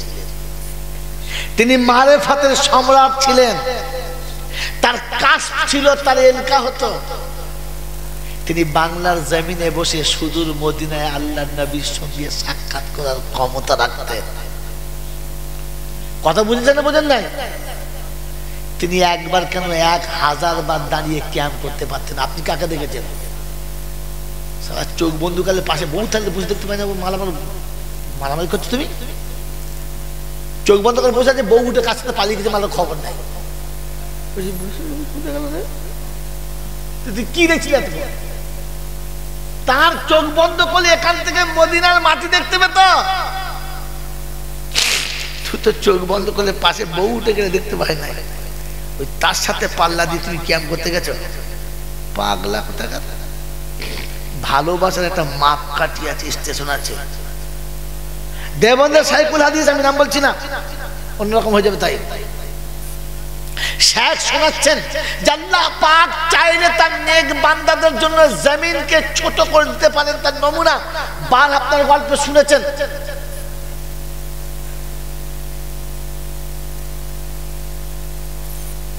আল্লাহর ওলি 100টা মার্ডার করার পরে ওলি হয়েছেন। কি নাম গো? নিজামুদ্দিন আউলিয়া রহমতুল্লাহ আলাইহি। 99টা খুন করার পরে জিজ্ঞাসা করছে যে আমার আর গুনাহ মাফ হতে পারে? আমি কি আল্লাহর কাছে পিয়ারা হতে পারি? আচ্ছা আমি নিজামুদ্দিন আউলিয়া নামটা নিজে না বলে আপনার জিজ্ঞাসা করলাম। তার মানে এই গল্পটা এর আগে মশহুর আছে, আপনারা শুনেছেন। হ্যাঁ না? আমি চুপ করে মানে আমি জানতাম না, আমি দেখছিলাম আপনাদের মধ্যে কেউ বলে কিনা, নাহলে শেষবেলায় চেষ্টা করতাম বলার। কথা বুঝতে নাই তো ৯৯টা খুন করার পরে জিজ্ঞাসা করছে আমার আর আশা আছে তো বললে ভাই ও মুজাহিদ ভালো আলেম আছে, ওর কাছে গিয়ে জিজ্ঞেস করুন, উনি বলতে পারে। ও তার কাছে গিয়ে বলেছে হুজুর আমার আর ক্ষমা হবে। বলছে শালা তোর আর ক্ষমা হবে? তোর আর হবে না। হবে না? বলছে না। তবে যখন হবে না তা তোকে দেখে আর কি দরকার, দেখ কটা কেটেছে। বলে সেঞ্চুরি আর বাকিটা এখন সেঞ্চুরি করিয়ে দিই, করে দিয়ে শুনেছে অমুক জায়গায় একজন বুজুর্গ আছে, আল্লাহওয়ালা আছে, ভালো আলেম আছে, সেখানে যাই। কথা বোঝেন নাই? এ দেখুন আবেদ আর আলেমের মধ্যে পার্থক্য। ও আবেদ ছিল, বলছে তোর আর হবে না, দিয়েছে ঝেড়ে। ও আলেমের কাছে যাচ্ছে, যাওয়ার পরে বলছে হুজুর আমি এরকম ৯৯টা করেছিলাম, ওই মুখ হুজুরের কাছে গিয়েছিলাম, বলেছে হবে না, ওটাকেও ঝেড়েছি, তা আমার আর হবে। তো আলেম সাহেব, আলেম তো আলেমই হয়, বলছে বাবা শোনো, আল্লাহ যদি সূচের পিছনে রাস্তা দিয়ে হাতি পাস করতে পারে তো তাহলে তোমার মতো গুনেগারকে আল্লাহ তওবা করলে ক্ষমা করে দিতে পারে। পারে? বললে হ্যাঁ। বলছে কেউ তওবা করবো? বলে অমুক আল্লাহর ওলি আছে, মানে তার থেকে বড় আলেম, একদম অলির কাছে পাঠাচ্ছে, অলি মানে আলেম, এক বলি মনে যায় অমুক অলির কাছে হয়ে যাবে। ও বেচারা ওখান থেকে তওবা করবো বলে বার হয়েছে, খানিক দূরে গেছে আর বাস আজরাইল এসে হাজির। আসসালামু আলাইকুম। বলে কে? বলে আমি আজরাইল। বলে এই তো সর্বনাশ করলি ভাই, আমি যাবো মনে করলাম তো যাবার টাইম দিবি না? বলে আর হবে না, সব বাস ঝেড়ে দিয়েছে। এখন মরার পরে ফেরেশতা চলে এসে জান নেবে, হ্যাঁ না বলে ও তো কাজ ক্লিয়ার করে দিচ্ছে, জান নেবে। এখন জাহান্নামের ফেরেশতা বলছে চ ভাই ১০০টা যখন পুরোই করেছিস চ। তো জান্নাত ফেরেশতা বলছে এই তুই কি করতে? আমি লোক আমাদের কাছে যাচ্ছিল। বলছে তোর যাচ্ছিল আমার কাছে ছিল, তোর যাচ্ছিল তাই হয়? বলছে হ্যাঁ হয়। দুজন ঝগড়া, ওই চল আল্লাহকে জিজ্ঞেস করি। আল্লাহর কাছে গেছে, কি খবর? আল্লাহ সব জানে তো, হ্যাঁ না? তবু আল্লাহ পাক দেখছে বান্দাদের ফায়সালা। কি খবর? বলছে হুজুর ১০০টা মার্ডার করেছে, ও আর জান্নাত যাওয়ার চান্স পাবে, এখন ওকে নিয়ে যাবো, এরা বলছে হবে না। তাই তোর কি খবর? বলছে আল্লাহ ও তওবা করতে যাচ্ছিল, আর তুমি বলেছো তওবা করলে গুনাহ মাফ করে দেবো, তা মাফ হয়ে গেলে তো আর জান্নাত যাবে না। বলছে না। ওই তাহলে ও জান্নাত যাবে? বলছে আল্লাহ এখন সে পর্যন্ত যায় নাই, খানিকটা গেছে। বলছে তাই? বলছে হ্যাঁ। কি ফায়সালা হবে আল্লাহ? তো আল্লাহ বলে দেখো যেখান থেকে ও চলতে শুরু করেছে সেই জায়গাটা মাপবে, আর যেখানে যাব বলছিল সেটা মাপবে। যদি জানেওয়ালার কাছে হয় তো তাহলে ও জান্নাতে যাবে, আর যদি বার হওয়ার জায়গাটা কাছে হয় তাহলে ও জাহান্নামে যাবে। তো দুনিয়ার চোখ দেখছে বাড়ি থেকে বার হয়ে 1/2 কিলোমিটার গেছে, আর ওলির দরবারে এখন 1 কিলোমিটার বাকি আছে, তাহলে ও জাহান্নামের দিকে আছে না জান্নাতের দিকে? যদি বলো জাহান্নামের দিকে। কিন্তু আল্লাহ পাকের কুদরত হচ্ছে যে যখন বান্দা যাবার জন্য তৈরি হয়ে গেছে, তার নিয়তটা কবুল হয়ে গেছে, তো জমিনকে বলেছে জমিন একটু আমার বান্দার দিকে রহম কর, একটু রহম কর। এ পা মাপে আর বেড়ে যায়, পা মাপে আর বেড়ে যায়, মাপে আর বেড়ে যায়। দেখে 400 পা ওপারে মেপেছে, বলে জমিন একটু একটু টেনে দে। বলে আল্লাহ ঠিক আছে। ও মাপে তো 200তেই শেষ। এদিকে ছোট 400, এদিকে বড় 200। যতবার মাপে এইদিকে বড় ওইদিকে ছোট। জান্নাতে ফেরেশতারা বলছে বেকার কবার মাপবি, ছেড়ে দে ছেড়ে দে। বলে হুজুর এরকম হতে পারে?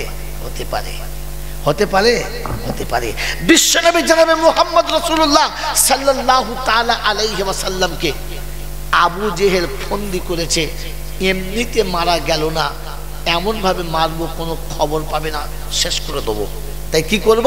যে রাতের অন্ধকারে মুহাম্মদ তাহাজ্জুদের নামাজ পড়তে মসজিদে যাবে, মাঝখানে গর্ত খুলবো, সালাত পড়ে যাবে, চাপা দিয়ে দেবো, ঝামেলা শেষ। কথা বোঝেন বোঝেন? সারা রাত ধরে গর্ত খুলেছে, উপরে হালকা করে পাতা দিয়ে দিয়েছে, মাটি ছড়িয়ে দিয়েছে যেন বুঝতে না পারে, চুপ করে বসে আছে। রাত জায়গা মানুষের কি হবে? দেখছে মুহাম্মদ যাবে আর পড়বে। আল্লাহর নবী ফজরের নামাজ পড়ার জন্য তাহাজ্জুদের নামাজের টাইমে উঠে ওযু করে তৈরি হয়ে বার হচ্ছে। আল্লাহ পাক বলছে জিবরাইল, বলছে কি? বলছে আমার হাবিব যে রাস্তায় যাবে ওই রাস্তায় বিপদ আছে, হাবিব জানে না, আমি জানি।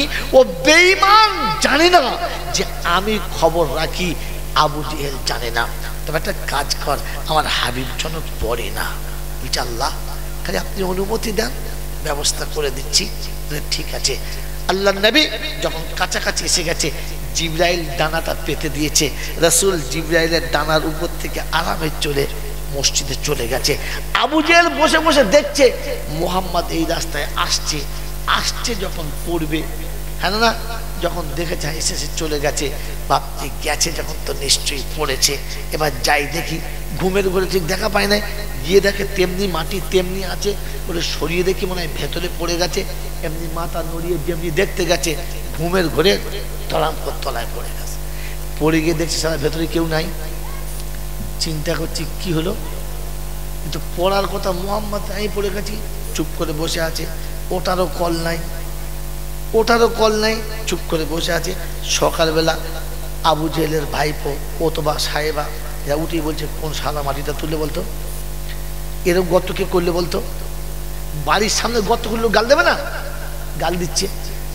তাকিয়ে দেখে চাচা, ওই চাচা তুমি, প্রথমে গাল দিচ্ছে শালা বলে, আবার চাচা বুঝতে তুমি খুলে আমার বলবে তো? আমি কি বলছি তুই বলেছ, যাতে কাজ কর, তোল তাড়াতাড়ি তোল, কেউ যেন দেখা পায় না। আল্লাহ বলছে জিবরাইল, ও আবু জেহেল বলছে কেউ যেন আমার খবরটা জানে না, আর আমি চাইছি সবাই জানুক, কেউ যেন বাদ যায় না। বলছে আল্লাহ কি করবো? বলে একটু ব্যবস্থা। আল্লাহ ঠিক আছে, ব্যবস্থা করে দিচ্ছি। বলে কি? বলে ঠিক আছে আমি ব্যবস্থা করছি। আল্লাহ চিন্তা করতাম না, ব্যবস্থা করছি। বাস যেমনি আবু জেহেলের ভাইপো হাতটা বাড়িয়েছে, নিচের মাটিটাকে একটু টেনে দিয়েছে, হাতখানিক আর হাত পায় না। বলছে বাবা শোন, হাত বাড়ি হয় না, দড়িলে আয়, দড়িলে আয়। দড়ি আনতে গেছে, 2.5 হাত দড়ি এনেছে। তো আল্লাহ বলছে জিবরাইল, বলছে আল্লাহ লাইন করে দেখছি আমি। ও 2.5 হাত দড়ি এনেছে, জিবরাইল আগে মেপে নিয়েছে, ঠিক 2.5 হাত নিচের দিকে টেনে দিয়েছে। দড়ি দিয়ে দেখেছি 1 হাত ফাঁক। বলছে জানবার একটু বড় দড়ি আনতে পারি না?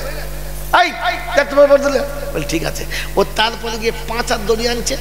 তো জিবরাইল নিচে একটু ঠিক মাপের 5 হাত টেনে ছেড়ে দিয়েছে। ফের সেই দড়ি দিয়ে দেখে সেই 1 হাত ফাঁক। তারিখ নকল করছে 70 গজ দড়িটা এনেছে। ও টেনে ঠিক 70 গজ নিচে নিয়ে চলে গেছে। তখন বলছে চাচা আরেকটু বড় আনবো? বলছে বড় আনিস না, নিচের মাটিগুলো নরম নরম লাগছে, মনে হচ্ছে তলায় এবারে গলে যাব।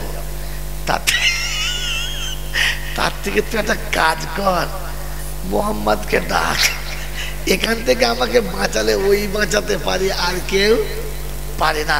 এ বাপজিরা সোনা লালিরা জ্ঞান শুনি মজা, মাটি নেমেছে না নামে নাই? নেমেছে। যেমনি আল্লাহ নবী এসেছে আর দেখে চাচা আপনি কে কাজ করলো? চাচা কে করলো আপনাকে? বলছে সে পরে বলবো, এখন তুই আমাকে তোর। বলছে চাচা বলো কে করলে বলো, প্রথম তার ব্যবস্থা করছি। বলছে কেউ করে নাই, আমি করেছি। কেন? তোকে মারবো বলে। আল্লাহ নবীর চোখে পানি চলছে। বলছে চাচা আমার মা নেই, আমার আব্বা নেই, আপনাকে আব্বার মতো শ্রদ্ধা করি, আপনাদেরকে বাপের মতো ভালোবাসি, আমার কোন অপরাধে আপনি মারতে চাইছিলেন? বলছে বাপ পরে বলবো, আগে তোল। বলে চাচা আমি তুলতে পারি। বলো কলমা পড়বে? বলছে নিশ্চয়ই। কলমা পড়বো না? বলছে আচ্ছা কলমাটা পড়ো। বলছে ওপর তোল। ওপরে উঠে পড়বো, ভেতরে পড়লে ঠিক সবাই শুনতে পাবে না। কত বড় বেঈমান দেখেছে। ওপরে তোল তারপরে পড়বো। আল্লাহ নবী যেমনি বিসমিল্লাহ বলে হাতটা বাড়াচ্ছে, আল্লাহ পাক বলে জিবরাইল ছেড়ে দে, ছেড়ে দে। এবারে মাটি যেখানে ছিল ফিরে সেখানে চলে এসছে। রাসূল যেমনি হাত দিয়েছে তো চাচা ভাই হাতে হাত মিলে গেছে, উপরে তুলে নিয়েছে। উঠে বলছে আশ্চর্য জাদুকর, তুই তো সারা 70 গজ দড়ি দিয়ে পাইনি, তুই হাত দিয়ে চলে কি করে? মারা যাবে না। দেখ আমার গল্প দিকে যাবার কথা নয়, কথা হচ্ছে মাটি আল্লাহ পাকের কুদরতে সামনে পিছনে হতে পারে, হ্যাঁ না? জোরে বলেন হ্যাঁ না? আকাবিরে দেববন্ধকে শোনাতে বলছিলাম আমি যে হযরত শুনিয়েছেন যে ওই সময় আল্লাহ পাক মাটিকে ছোট করে দিয়েছে আর পাপের মাটিকে বড় করে দিয়েছে। আল্লাহ পাক নিজামুদ্দিন আউলিয়াকে আউলিয়া বানিয়েছে। তো তালেবে ইলমের তো বিশ্বাস হয় না, বলছে দূর সে তখন হয়ে গেছে, এখন আর হবে না। বলছে আজও হয়, আজও হয়, দেখতে চাস? বললে হ্যাঁ। তো বললে আসরের পর দেখা করবি। আজও দেওবন্দে যাবে, দেওবন্দের 4টে গেট। দেওবন্দে কটা গেট? 4টে গেট। একটা গেটের নাম হচ্ছে মাদানী গেট। বললে আসরের নামাজ পড়ে মাদানী গেট আমার সঙ্গে দেখা করবি। ঠিক আছে। ছেলে হাফেজ, ছেলে হাফেজ এবং আলেম হচ্ছে, বছর মৌলানা হবে। আকায়েদের দাস গায়ে পড়ছিল কথাটা। তো ছেলে হাফেজ আর সাইকুল হাদিস হাফেজ। আসরের নামাজ পড়ে দেখে যে ছাত্র আগে থেকে দাঁড়িয়ে আছে। ছাত্র তো ছাত্রই হয়, আগে থেকে দাঁড়িয়ে আছে। বলছে হুজুর, হ্যাঁ আসসালামু আলাইকুম। আসসালাম। বলছে বাবু আমার হিফটা কাঁচা হয়ে গেছে, আমার হিফটা যদি বলে কাঁচা হয়ে গেছে, তাই রমজান সামনে আসছে আর 15 দিন বাদে মাদ্রাসা ছুটি হয়ে যাবে, তারাবি শোনাতে হবে। তা আমি একটা কাজ করছিলাম, তোর কাছে একটু শুনি। বলছে হুজুর আমার সাহসে কুলেবে না। বলছে আমি বলছি তুই শোন। বলছে আপনি শোনান। তো হযরত তেলাওয়াত শোনাচ্ছেন আর ছাত্র শুনতে শুনতে যাচ্ছে, বার হয়েছে। কথা বুঝেছেন? কথা বুঝতে পারছেন? ঠিক 15 পারা তেলাওয়াত হয়েছে, তখন মদিনার মসজিদের সামনে আল্লাহ রাসূলের রওজা মোবারকের সামনে দাঁড়িয়েছেন। বলছে বাবু একটু জিয়ারত করে নে, সালামটা দিয়ে নে। রাসূলের মোবারক মাজারে সালাম দিয়েছেন, জিয়ারত করেছেন, দোয়া করেছেন, দোয়া করে আবার চলতে শুরু করেছেন, আবার চলতে শুরু করেছেন। ঠিক 15 পারা শেষ হয়েছে আর এসে মাদানী গেটের প্রথম সিঁড়িতে পা রেখেছে আর মাগরিবের আযান শুরু হয়ে গেছে। যেমনি আযান শুরু হয়ে গেছে ছেলে বলছে হুজুর, বলছে চুপ।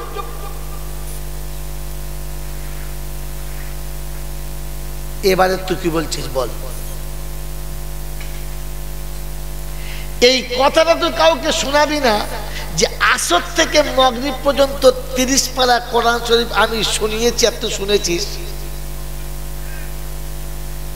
আর এর মাঝখানে আমি দেওবন্দ থেকে সোজা মদিনা শরীফে গেছি আর রাসূলের মাজার জিয়ারত করেছি আর ফের ফিরে চলে এসেছি, এটা কাউকে বলবি না।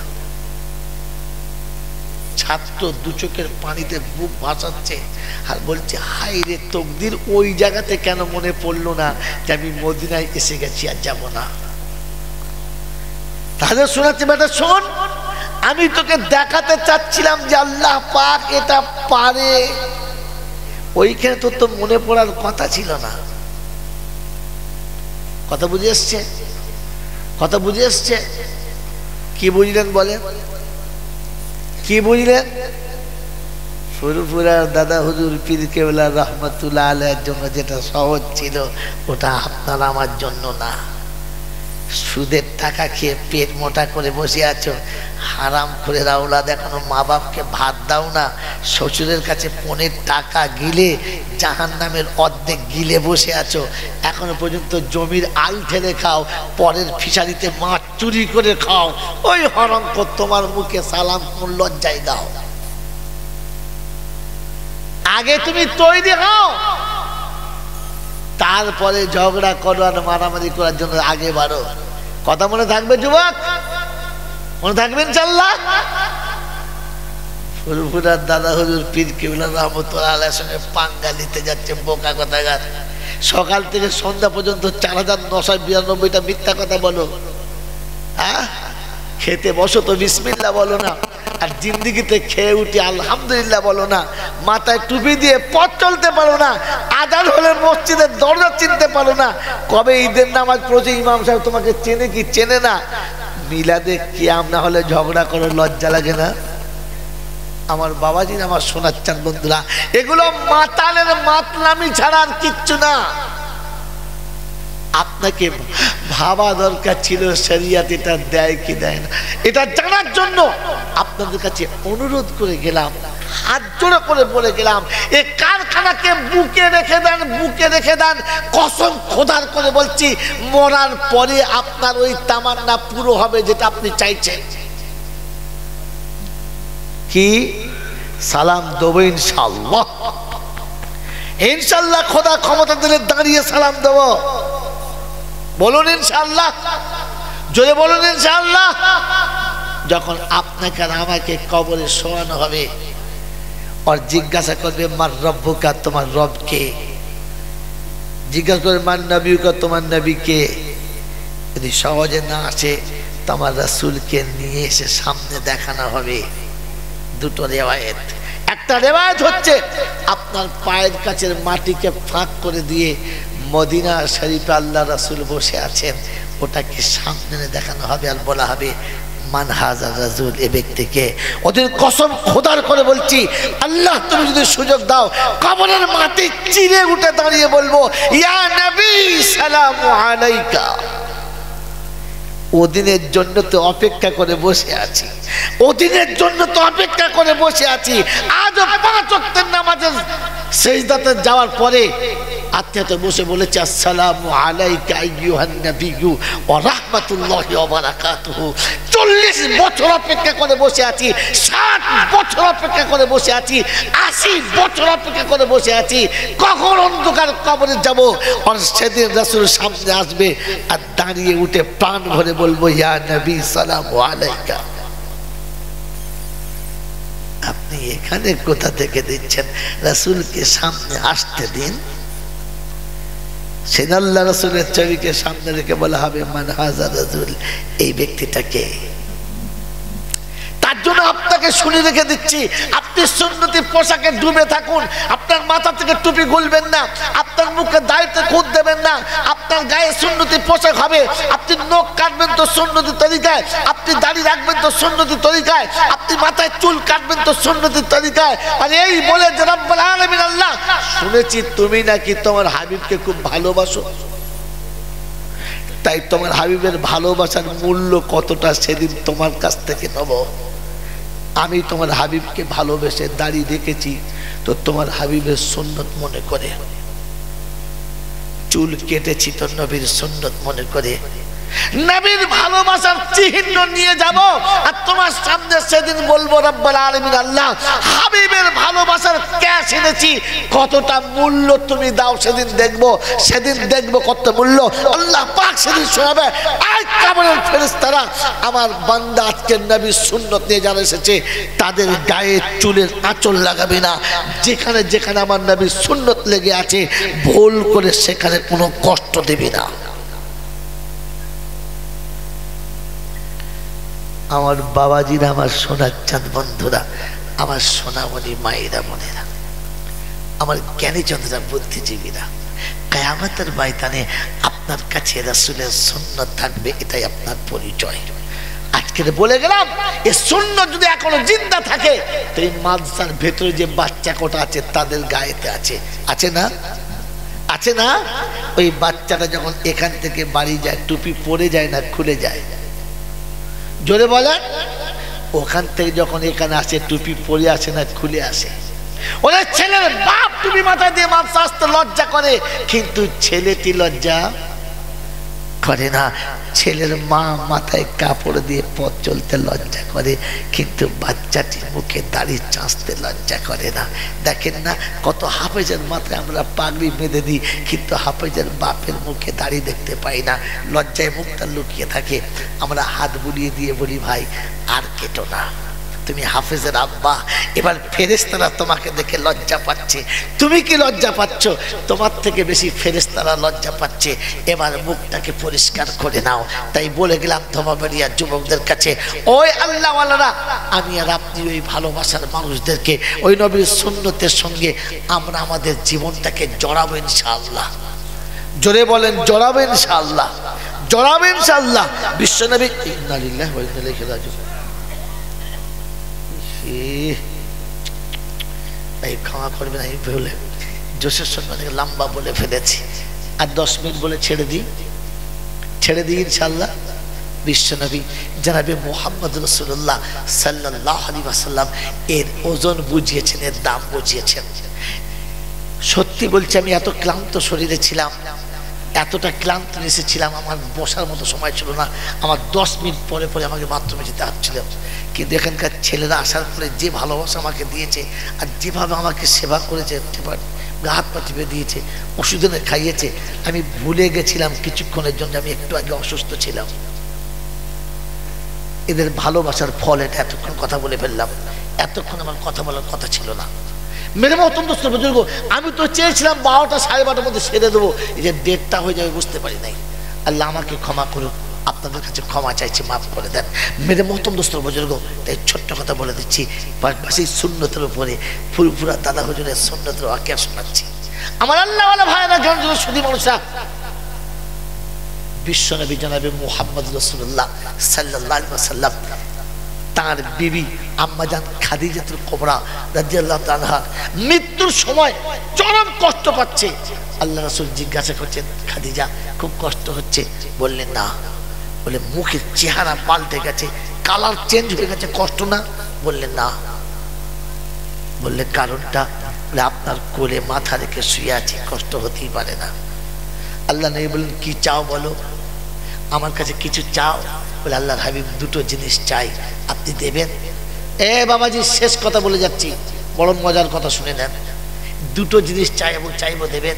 আল্লাহ নবী বললেন, খাদিজা বিবাহের পর থেকে আজ পর্যন্ত কিচ্ছু চাইলে না, শুধু উজাড় করে দিয়েই চলে গেলে, কিছু চাইলে না, আজকে এখন চাইছো, বলো কি চাইছো? বলছে আল্লাহর হাবিব আমি মরে গেলে কাফনটা দামি দেবেন? বলে নিশ্চয়ই, যে কাফন তুমি চাইবে আমি সেই কাফনটাই দেবো, দেবেন? বললে হ্যাঁ। আল্লাহর হাবিব আমি মারা গেলে কোনো দামি কাপড় দিতে হবে না, আপনার গায়ের একটা জামা দেবেন। বলে বলো কোন জামাটা নেবে বলো? তো বলে আল্লাহর হাবিব যেগুলো আপনি পরছেন ওগুলো লাগবে না, যেগুলো নতুন বানিয়েছেন ওগুলো লাগবে না। বলে তবে? ওই জামাটা, যে জামাটা আপনি সারা জীবন পরেছেন, উম্মতের কাছে দাওয়াতের কাজ করেছেন, নামাজ পড়েছেন, কালেমা পড়েছেন, নোংরা হয়ে গেছে, আমি কেচেছি, আবার আপনি পড়েছেন, আবার নোংরা হয়েছে, আমি কেচেছি, কাচতে গিয়ে ফেটে গেছে, খেজুরের পাতা সেলাই করেছি, আবার ফেটে গেছে, ওখানে চামড়া দিয়ে তালি দিয়েছি, আবার ফেটে গেছে, চামড়ায় সংকুলান হয় নাই তো চর দিয়ে তালি দিয়েছি, এরপরে ফেটে গেছে, সেলাই করা সম্ভব হয় নাই, আপনি বাদ দিয়ে দিয়েছেন, আমি ওটাকে কেচে রেখেছি, ওই পুরাতন জামাটা দিলেই হবে, নতুন কাপড় আমার লাগবে না, নতুন কাপড়গুলো আমি আমার সন্তানদের জন্য রেখে যাচ্ছি। এই যে পাপী আমরা সন্তান। আল্লাহ নবী বললেন ঠিক আছে। দ্বিতীয়টা? বলে আল্লাহর হাবিব আমি যখন মারা যাব আর 5 জন স্বামী যেমন তার বিবিকে কবরে রেখে চলে আসে, আপনি চলে আসবেন? বললে হ্যাঁ। আল্লাহর হাবিব আপনি জানেন আমি জীবনে কখনো বিছানায় একা শুতে পারি না, তাই আমি মারা গেলে আপনি কবরে শুয়ে আসার আগে একবার বলে আসবেন যেন কবর আমাকে ভয় দেখায় না, আমার বড় ভয় লাগে। আল্লাহ রাসূল বললেন ঠিক আছে। আম্মা জান খাদিজাতুল কুবরা দুনিয়া ছেড়ে চলে গেছেন। গোসল দেবে কে? তো বেটি ফাতেমা বলছে আব্বা আমি গোসল দেবো, আমার মাকে আমি গোসল দেবো। ও ধোপা বেরিয়ার মায়েরা, তোমরা না মা, তাই তোমাদের কাছে হাত জোড় করে বলে যাচ্ছি আমার মা মরে গেলে আমি গোসল দেবো বলো, অন্য কোনো মেয়ে না। ফাতেমা শোনাচ্ছে মাকে আমি গোসল দেব। গোসল দিলেন, আর গোসল দেওয়ার পরে এসে আব্বাকে বললেন আব্বা কই আমার মায়ের কাপড়ের কাপড় দাও। আল্লাহ রাসূল ওই জামাটা হাতে তুলে দিলেন। ফাতেমা তো জোহরার দুটো চোখ দিয়ে টপ টপ করে পানি পড়ছে, আর বলছে আব্বা আমার মা জনমের মতো চলে যাচ্ছে, আমার মা জনমের মতো চলে যাচ্ছে, আমার মা মক্কার জমিনে মালিকুত তুজ্জার ছিল, আমার মা ব্যবসায়ীদের রানী ছিল, আর আজকে যাবার সময় ছেঁড়া জামাটা পরে। আল্লাহ রাসূল বললেন, ফাতেমা এই জামাটা তোমার মা পছন্দ করেছে, আমি না। হাইতে ফাতেমা তো জোহরা তাই শুনে নিয়ে চলে গেলেন। আল্লাহ নবী দরজার বাইরে চুপচাপ দাঁড়িয়ে রইলেন। খানিক পরে কাফনের কাপড়টা পরিয়ে ফাতেমা তো জোহরা বাইরে এসেছেন। মুখটা হাসিতে একেবারে গোলাপের মতো ফুটছে, আনন্দে একটা ফোয়ারা উঠছে। আল্লাহ রাসূল জিজ্ঞাসা করছেন, ফাতেমা যাবার সময়তে ছেঁড়া জামাটা নিয়ে কাঁদতে কাঁদতে গেলি, আসার পরে এমন হাসি কোথা থেকে এলো বুঝতে পারলাম না। আম্মাজান ফাতেমা তো জোহরা বলেন, আব্বা আমি জামাটা নিয়ে যখন ভিতরে গেলাম, মায়ের গায়ের চাদরটা সরিয়ে যখন কাফনটা পোড়াতে গেলাম, তখন দেখলাম যে কে যেন আমি যাবার আগে জান্নাতি পোশাক আমার মাকে পরিয়ে দিয়ে চলে গেছে। আল্লাহর নবীর দুটো চোখ দিয়ে টপ টপ টপ টপ করে পানি আসছে। আম্মাজান ফাতেমা জিজ্ঞাসা করছে, আব্বা আমি যখন কাঁদছিলাম তখন আপনি কিছু বলছিলেন না, আমি যখন আমার মায়ের জান্নাতি পোশাকের খবর শোনালাম খুশি হলাম, আপনি কাঁদছেন। আমার মা জান্নাতি পোশাক পরেছে, এতে আপনি খুশি না? এতে আপনি আনন্দিত না? আল্লাহ রাসূল বললেন, ফাতেমা আমি আনন্দিত না তুমি বললে কি করে? আমি কেন কাঁদলাম জানো? বলে কেন? বলে জামার মর্যাদাটা তোমার মা বুঝেছিল, আমরা বুঝতে পারলাম না, তাই আমার চোখে পানি। এটা কোন জামা জানো ফাতেমা? এটা সেই জামা যে জামা পরে আমি গাড়ি হেরাতে বসে কাঁদতাম। এটা সেই জামা যে জামাটা আমি গায়ে ছিল আর জিবরাইল এসে আমাকে বুকে জড়িয়ে ধরেছিল। এটা সেই জামা যে জামাটা আমি পরেছিলাম আর কোরআন প্রথম এসে আমার কাছে নাজিল হলো। কোরআনের মর্যাদার কারণে, জিবরাইলের স্পর্শের কারণে, দাওয়াতের ধুলোবালি লাগার কারণে এই জামাটার মর্যাদা এতটা বেড়ে গেছে যে জান্নাতি পোশাক নিচে থেকে গেছে আর জামাটা তার উপরে চেপে গেছে। এটা কোরআনের মর্যাদার কারণে। বাবাজিরা, সোনারা, লালেরা, সুন্নতি পোশাকের সঙ্গে ভালোবাসা রাখুন, সুন্নতি পোশাককে ভালোবেসে নিন। আপনার জান্নাতে কবরে শোয়াবার আগে আপনার জন্য জান্নাতের পোশাকের ব্যবস্থা হয়ে আছে। আল্লাহর নবী আম্মাজান খাদিজাতুল কুবরার কবরটা খোলার পরে কবরের ভিতরে নিজে নামলেন, গায়ের জামা কাপড়গুলো সরিয়ে দিলেন, মাটিতে নিজের দেহটা ঘষে দিলেন আর বললেন, কবর আমার খাদিজা আসছে, দেখিস বেয়াদবি করিস না। আমার খাদিজা বড় ভয় করে, আমার খাদিজা বড় ভয় করে, তাই কবর রে আমি তোর কাছে বলে যাচ্ছি আমার খাদিজাকে যেন কোনোভাবে ভয় দেখাস না। আল্লাহ নবী কবরের কাছে বসে রয়েছেন, আম্মাজান খাদিজাকে নিয়ে এসে কবরে শুইয়ে দেওয়া হলো, দাফনের মাটি চাপানো হলো, সবাই চলে গেল। আবু বকর সিদ্দিক দেখছে যে আল্লাহ রাসূলের চোখ দিয়ে টপ টপ টপ টপ করে পানি আসছে, তো জিজ্ঞাসা করছে, হাবিব আপনি এতটা ভেঙে পড়েছেন? বললেন, আবু বকর আমি খাদিজার জন্য শুধু কাঁদি নাই, আমি খাদিজার কথা ভেবে শুধু কাঁদি নাই। আজ আমার মনে হয়েছে যেদিন আমার পাশে দাঁড়াবার কেউ ছিল না সেদিন খাদিজা ছিল আমার সব থেকে বড় দুর্দিনের সাথে হাতছাড়া হয়ে গেছে, তাই দাঁড়িয়ে আছি, তুমি চলে যাও। আল্লাহ রাসূলের কথা শুনে সিদ্দিক আকবর চলে গেলেন।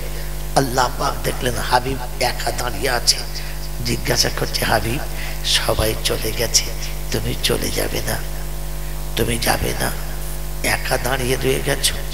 আমার আল্লাহওয়ালা ভাইরা, আল্লাহ রাসূল বলেছে, রব্বি আল্লাহ আমি খাদিজাকে খুব ভালোবাসি, খাদিজা আমাকে খুব ভালোবাসতো, আমি খাদিজাকে খুব ভালোবাসি, তাই চুপচাপ দাঁড়িয়ে আছি। এই জন্যে যে ফেরেশতা এসে কবরে যখন জিজ্ঞাসা করবে মার রব্বুকা ওমা দীনুকা, আমার খাদিজার কাছে যখন প্রশ্ন করবে, আমার খাদিজা যদি ভয় খেয়ে যায়, তাই উত্তরটা দেওয়ার জন্য আমি দাঁড়িয়ে আছি।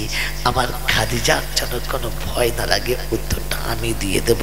আল্লাহ পাক সেদিন শুনিয়েছে, হাবিব খাদিজাকে শুধু তুমি ভালোবাসো, আমি ভালোবাসি না? যে খাদিজা আমার হাবিবকে নিজের প্রাণের থেকে বেশি ভালোবাসে, যে আমার হাবিবকে বেশি ভালোবাসে, আমি আল্লাহ তাকে তার থেকে বেশি ভালোবাসি। তাই শুনিয়ে রাখছি, শুনে রেখে দাও, খাদিজার কবরে আর কোনোদিন প্রশ্ন উত্তর হবে না, কারণ খাদিজার কবরের জবাব আমি আল্লাহ আগে দিয়ে দিয়েছি। ফেরেশতা কোনোদিন কবরে আসবে না, কোনোদিন কবরে সওয়াল ও জবাব করবে না। আল্লাহ নবী সেদিন জমিনে পড়ে ডুব করে কেঁদেছে আর বলেছে, রব্বুল আলামিন, আল্লাহ আমার খাদিজাকে তো আপনি বাঁচিয়ে নিয়েছেন, আমার খাদিজার কবরের জবাব আপনি দিয়ে দিয়েছেন, আমার উম্মতের কবরের জবাব কে দেবে? আমার উম্মতকে কে বাঁচিয়ে নেবে? আমি আমার খাদিজাকে যত ভালোবাসি, উম্মতকে তার থেকে বেশি ভালোবাসি। আল্লাহ পাক শুনিয়েছে, হাবিব তোর খাদিজাকে আমি বাঁচিয়ে নিয়েছি, তোর উম্মতকে বাঁচার জন্য রাস্তা বলে দিয়েছি। তোর উম্মত যদি ও রাস্তায় চলে আসে, আমি কিয়ামত পর্যন্ত তোর উম্মতকে বাঁচিয়ে নেব, কথা দিচ্ছি। আমার আল্লাহওয়ালা ভাইরা, আমার জ্ঞানী জনেরা, সুধী মানুষেরা, আমার সোনামণি মায়েরা বোনেরা, সেদিন আমি আর আপনি শুনে রেখে দেন, আল্লাহ পাক যে ওয়াদা করেছে, আল্লাহ পাক যে ওষুধটা দিয়েছে, নব ইনশাআল্লাহ। জোরে বলেন নব ইনশাআল্লাহ। আল্লাহ পাক শোনাচ্ছে, হাবিব তোর উম্মতকে বলে দে, ইয়াকরাউল কোরআনা ফাইন্নাহু শাফিউন ইয়াউমাল কিয়ামা। আল্লাহ নবী বলেন, হাবিব বলেন, আল্লাহ পাক শুনিয়েছেন, উম্মত রে কোরআন সাথে করে ধরে নে। যখন দুনিয়া থেকে কোনো মানুষ মারা যায়, তখন কোরআন তার সিনার কাছে বসে যায়। যখন মাইয়াতকে কবরে রাখা হয়, কোরআন তখন যুবকের মতো পাশে দাঁড়িয়ে যায়। কবরের ফেরেশতা যখন তার কাছে সওয়াল ও জবাব চায়, তখন মাইয়াতের উত্তর দিতে হয় না, কোরআন তার উত্তর দিয়ে দেয়, তার জবাব দিয়ে দেয়। তাই অন্ধকার কবরে বাঁচার জন্য এ মুসলমান, তোমার কাছে আল্লাহ পাক রব্বুল আলামিন কালামে হাকিম দিয়েছে। এই জন্য প্রতিজ্ঞা প্রথম করেছে, আবার করে দিচ্ছি, যে আমি কোরআন শিখবো আর আমার বাচ্চাকে কোরআন শেখাবো ইনশাআল্লাহ। বলেন ইনশাআল্লাহ, বলেন ইনশাআল্লাহ। যারা বাচ্চাদের কোরআন শেখাবো হাত তোলেন দেখি, কে কে কোরআন শেখাবো? পাক্কা পাক্কা ওয়াদা? আল্লাহ আপনাকে আমাকে কোরআন শেখার আর কোরআন বাচ্চাদের শিখিয়ে কবরে যাওয়ার তৌফিক দান করুন, বলুন আমিন। আরো জোরে বলুন আল্লাহুম্মা আমিন। ওয়া আখির দাওয়ানা আনিল হামদুলিল্লাহি রাব্বিল, জোরে বলেন, আলামিন। আমার বাবাজিরা আমার শোনাচ্ছেন, বন্ধুরা, জলসা ও মিলাদ এখানেই শেষ হয়ে গেছে। এবার হাত তোলার পালা। আল্লাহর কাছে কিছু চাইবো ইনশাআল্লাহ, হ্যাঁ না না বলে চাইবে ইনশাআল্লাহ, আল্লাহর কাছে কিছু নেবো ইনশাআল্লাহ। তো কোরআনের কায়দা হচ্ছে ফাযকুরুনি আযকুরুকুম, তো আমার স্মরণ করলে আমি তো স্মরণ করব, তুই আমার কাছে চাইলে আমি তোর কাছে চাইব, তুই আমাকে দিলে আমি তোকে দেবো। এজন্য আপনাদের কাছে বেশি কিছু বলবো না, একটা করে 1000 টাকা কজন বান্দা কোরআন শেখার জন্য দেব? প্রথম হাত তোলেন দেখি। 10টা বন্ধু, বেশি না, একটা করে 1000 টাকা। আলহামদুলিল্লাহ, আলহামদুলিল্লাহ। দ্বিতীয় বন্ধু একটা 1000 টাকা।